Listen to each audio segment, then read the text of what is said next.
नमस्कार मित्रमैत्रिणींनो, मी सौ अश्विनी मंदार जोशी तुमचं स्वागत करते कुक विथ अश्विनी या मराठी कुकिंग चॅनलमध्ये। तुम्ही जर माझ्या चॅनलवरती नवीन असाल तर लाईक, शेअर आणि सबस्क्राइब करायला विसरू नका। मागच्या एपिसोडमध्ये आपण उकडीचे मोदक बघितलेत। आज आपण तळणीचे मोदक कसे करायचे ते बघूया।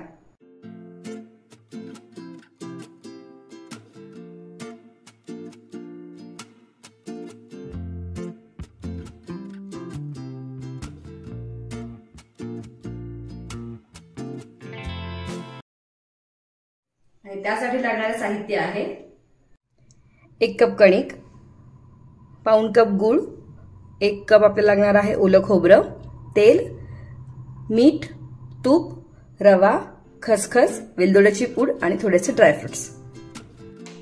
सुरुवात करूया।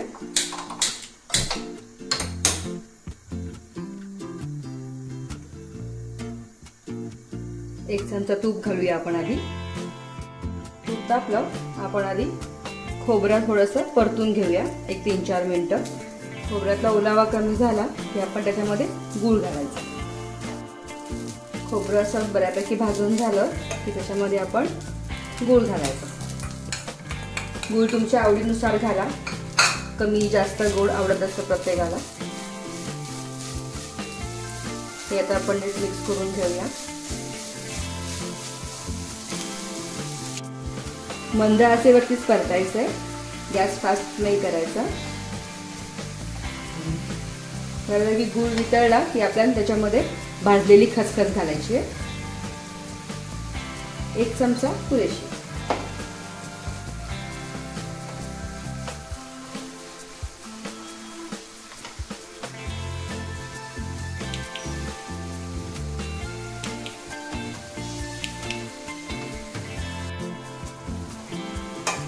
थोडेसे आपण ड्रायफ्रूट्स घालून घेऊया।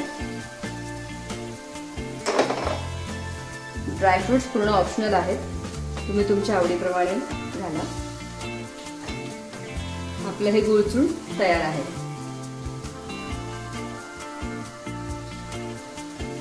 मोदकाच्या सारणाला गुळचूर्ण सुद्धा म्हणतात। हे जसं थंड होईल तसं ते घट्ट होईल थोडंसं। सारण आपण गार करून घेऊया, तो पण त्याच्यामध्ये वेलदोड्याची पूड घालूया।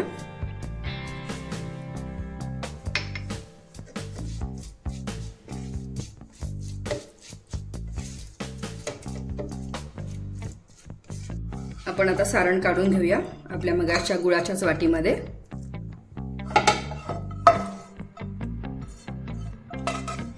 सारण तर आपलं झालंय, आता आपण कणिक भिजवून घेऊया, तोपर्यंत सारण छानपैकी गार होईल।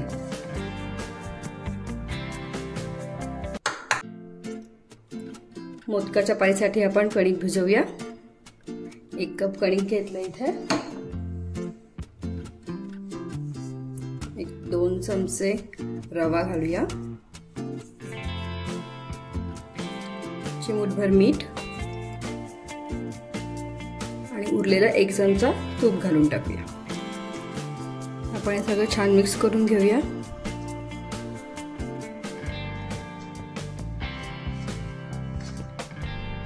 अशी मूठ वळता येते का बघायची, म्हणजे आपलं मोहन व्यवस्थित लागलेलं आहे। जसं आपण पोळीचं कणिक भिजवतो त्याच प्रकारे भिजवायचं, पण थोडंसं घट्ट चालेल।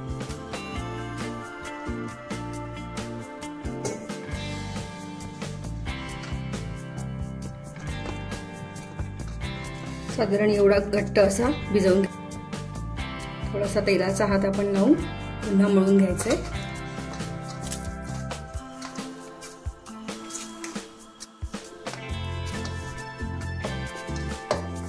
असा आपला छान गोळा तयार झालेला आहे। 1-5 मिनिटं आपण याला रेस्ट देऊया। आता आपण छोटे छोटे गोळे करूया ह्याचे आणि मोदक वळूया।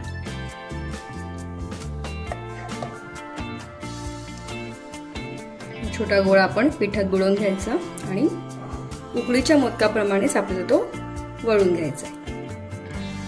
उकडीप्रमाणेच ह्याची सुद्धा पातळ वाटी करून घ्यायची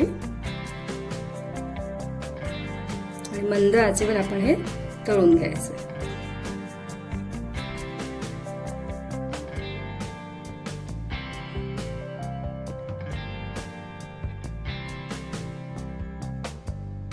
अशा प्रकारे गुळचूळ भरून घेऊया आपण ह्याच्यात.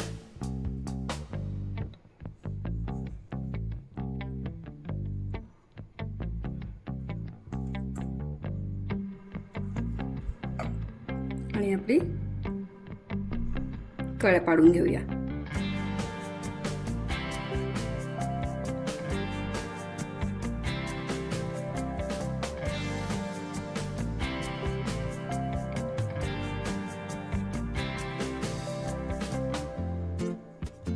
वळून घ्या.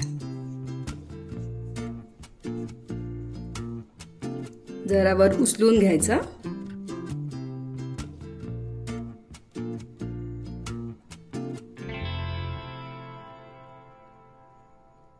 त्याचं नाक वरच्यावर ओढून एक्स्ट्राचं पीठ काढून टाकायचं.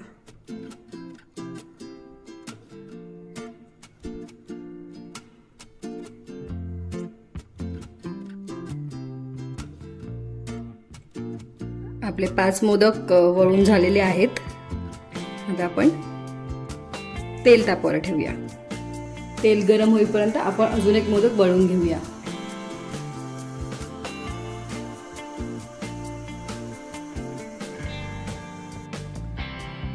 तेल आपलं तापलं आहे. आपण मोदक त्याच्यामध्ये सोडूया.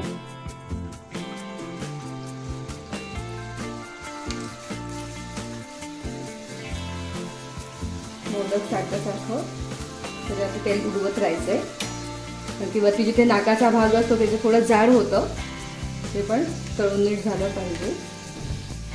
गोल्डन ब्राऊन कलरवरती आपण सगळे मोदक तळून घ्यायचे.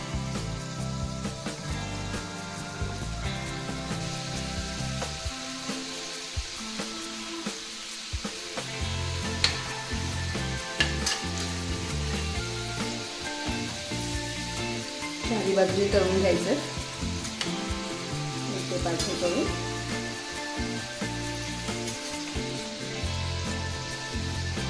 मंद आचेवरती एक 5-7 मिनिटं लागतात. हा मोदक जो आहे तो आपण एकदम सुरुवातीला टाकला होता. आपले मोदक तळून होत आलेले आहेत. सरळ करून घेऊया. शक्यतो उलट्या बाजूने जास्त वेळ तळायचे, कारण की तिथे नाकाचा भाग असतो आणि तिथे सगळं पीठ एकत्र आलेलं असतं.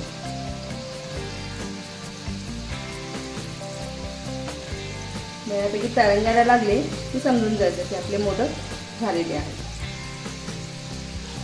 अजून व्हायचं. आपले मोदक तळून झाले. आता आपण काढून घेऊया.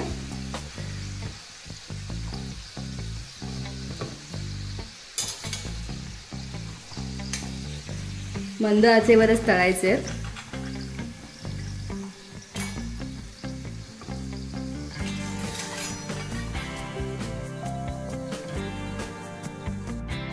कसा वाटला तळणीच्या मोदकांचा व्हिडिओ मला कळवायला विसरू नका. कमेंट बॉक्समध्ये नक्की सांगा.